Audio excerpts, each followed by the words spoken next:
Freedom of religion advocates, faith representatives, diplomats, and thought leaders gathered in Washington, D.C. recently for the annual Religious Liberty Dinner. The event is sponsored by the Church's Department of Public Affairs and Religious Liberty. For more, we turn to Dwayne Leslie. This year's dinner brought together leaders and officials from Washington, D.C.'s diplomatic community, government agencies, faith groups, and advocacy organizations.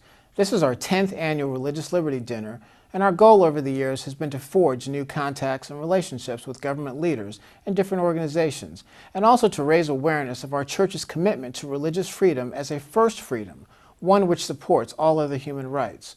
We were especially delighted that Canada's Minister of Foreign Affairs, John Baird, agreed to be our keynote speaker. He's currently in the process of establishing a Canadian Office of International Religious Freedom, which will help promote religious freedom as part of his country's foreign policy. We had an excellent turnout.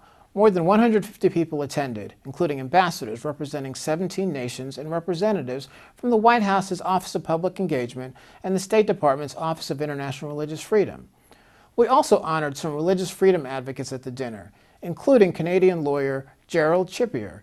He promotes religious liberty through his work with the Canadian Bar Association and the International Academy of Freedom of Religious and Belief, and often argues human rights cases before the Supreme Court of Canada.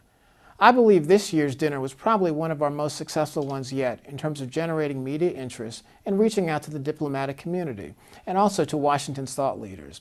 This event is unique in the ability it gives us to raise awareness of our church's religious liberty work and to develop valuable new relationships which help us in our advocacy work around the world.